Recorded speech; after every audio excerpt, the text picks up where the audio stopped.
Hello my students, in this video we are going to discuss about the parturition topic. So इस video में हम understand करने वाले हैं पार्टुरेशन क्या होता है और ये फीमेल में अकर्ड कैसे होता है, ये प्रोसेस होती कैसे है। देन उसके बाद यहाँ पर हम अंडरस्टैंड करेंगे कि कौन से हार्मोन्स होते हैं जो कि इन्वॉल्व होते हैं पार्टुरेशन की प्रोसेस में। सो स्टार्ट करते हैं वीडियो को। So first thing here we understand about the words meaning of parturition. So parturition words का अगर लिटरल मीनिंग की मैं बात करूँ तो आप पार्टुरेशन को वन वर्ड में बोल सकते हैं चाइल्ड बर्थ को। इट मीन्स कि ये एक ऐसी प्रोसेस होती है जहाँ पर हम डिलीवर करते हैं बेबी को एंड प्लेसेंटा को from the uterus to the vagina to the outside world. तो एक वर्ड में आप इसे क्या बोलते हो, चाइल्ड बर्थ बोलते हो, जहाँ पर डिलीवरी ऑफ अ बेबी की प्रोसेस को, देन उसके बाद प्लेसेंटा की प्रोसेस को फ्रॉम द यूट्रस हम क्या बोलते हैं, पार्टुरेशन प्रोसेस बोलते हैं। तो होपफुली डेफिनेशन आपको अंडरस्टैंड हो गई होगी। नेक्स्ट वन स्टूडेंट्स, मैं इसे अंडरस्टैंड करा रहा हूँ आपको फ्लो चार्ट्स की हेल्प से। तो फ्लो चार्ट्स की हेल्प से इसे अंडरस्टैंड करने की कोशिश करिएगा, बहुत ही सिंपल है। सो पार्टुरेशन की प्रोसेस में सबसे पहले एक चीज़ डेवलप होती है जिसे हम बोलते हैं न्यूरो एंडोक्राइन मैकेनिज्म। क्या मतलब होता है इसका? तो आपने बोला न्यूरो वर्ड का मतलब होता है न्यूरल, एंडोक्राइन का मतलब होता है ग्लैंड, एंड देन उसके बाद ये प्रोसेस होती है मैकेनिज्म, मतलब ये प्रोसेस होती कैसे है इसे समझते हैं हम लोग। सो सबसे पहले क्या होगा, सबसे पहले मदर में कुछ प्रोसेस होंगी जिसे कि हम बोलेंगे न्यूरो एंडोक्राइन प्रोसेस। और इसमें क्या होगा कि जब फीटस 9 मंथ्स में डेवलप हो चुका है, यहाँ पे बहुत ध्यान से समझिएगा, एरो पे फोकस करिएगा क्योंकि एरो ही आपको अंडरस्टैंड कराने वाले हैं इस फ्लो चार्ट्स को। सो फर्स्ट थिंग यहाँ पे मैंने बोला कि न्यूरो एंडोक्राइन प्रोसेस हुई कैसे, ओरिजिनेट कैसे हुई। तो आपने कहा कि सर सबसे पहले जब फीटस को टोटल कंप्लीट हो गए हैं, 9 मंथ्स का पीरियड उन्होंने कंप्लीट कर लिया, 38 वीक का पीरियड उन्होंने कंप्लीट कर लिया है, ऐसी स्टेज में फीटस को होने लगेगा, स्ट्रेचिंग करेगा, वो थोड़ा अपने जैसे ग्रोथ होने लगेगी तो वो स्ट्रेचिंग करेगा, और स्ट्रेचिंग की कॉज होगी वो होगी यूटराइन वॉल में, इट मीन्स यूट्रस में होगी। तो फीटस जब अपने आप को नहीं मेंटेन कर पा रहा है यूट्रस में, ऐसी स्टेज में उसने रिलीज़ किया कॉर्टिसोल हार्मोन। फीटस रिलीज़ करेगा कॉर्टिसोल हार्मोन जो कि स्ट्रेस हार्मोन माना जाता है। और ये जो कॉर्टिसोल हार्मोन है ये यूट्राइन की वॉल में स्ट्रेचिंग भी हो रही है, जिसकी वजह से कुछ ना कुछ न्यूरॉन्स जो हैं वो जनरेट हुए और वो यूट्रस की वॉल से मैसेज लेकर के जाएंगे मैटरनल पिट्यूटरी ग्लैंड में।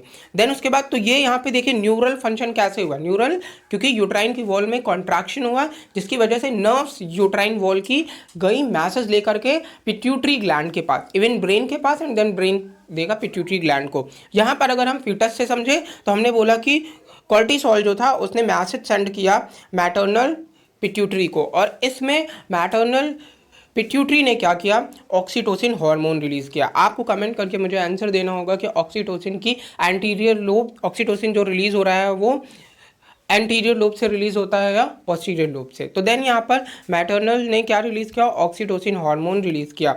और वो ऑक्सीटोसिन हार्मोन वर्क कैसे करेगा प्रॉपर यहाँ पे समझने वाले हम लोग। तो पहली चीज़ मैंने आपको बताया कि ऑक्सीटोसिन रिलीज़ हुआ। ऑक्सीटोसिन क्या कॉज करेगा, ऑक्सीटोसिन कॉज करेगा कॉन्ट्रैक्शन की प्रोसेस। कॉन्ट्रैक्शन की प्रोसेस कहाँ कॉज करेगा, वो मायोमेट्रियम की वॉल में। यूट्रस में 3 वॉल्स थी जिनमें से मायोमेट्रियम की वॉल में कॉन्ट्रैक्शन कॉज करेगा। जब मायोमेट्रियम की वॉल में होगा कॉन्ट्रैक्शन, ऐसे में जो एमनियन केविटी बनी हुई थी जिसमें एमनियोटिक फ्लूइड प्रेजेंट था वो एमनियन हो जाएगा बर्स्ट।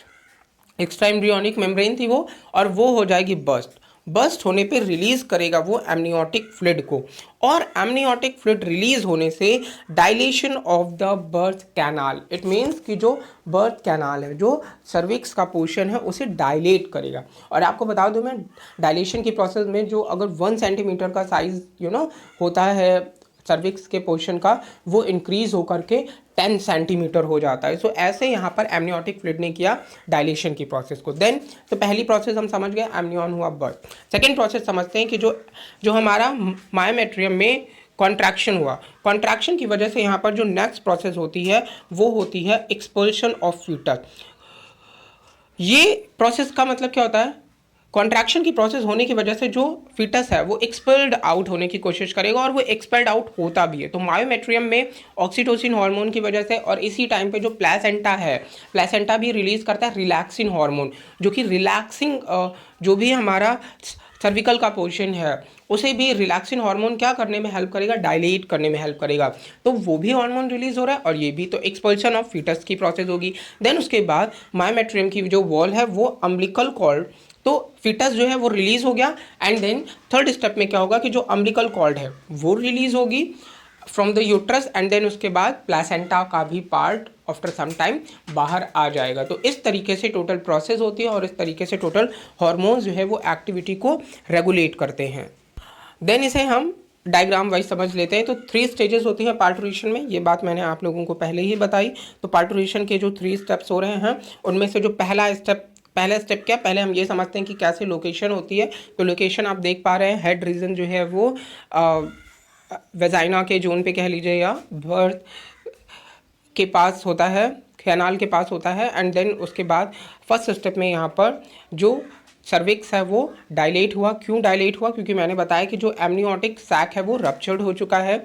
देन उसके बाद सेकेंड स्टेज में आप बताते हैं बेबी इमर्ज आउट, बर्थ हो गई है बेबी की एंड देन उसके बाद थर्ड स्टेज में आप बोलते हैं कि जो आफ्टर बर्थ जो प्लेसेंटा है, जो अम्बिलिकल कॉर्ड है वो भी रिलीज हो जाती है।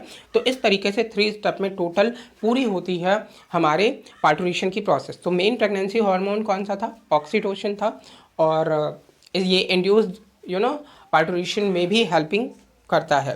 So hopefully students you learn about this process. मैं कोशिश करूंगा कि मैं एक सेपरेट स्लाइड्स के थ्रू भी आपको पार्टुरेशन की प्रोसेस को अंडरस्टैंड कराऊं।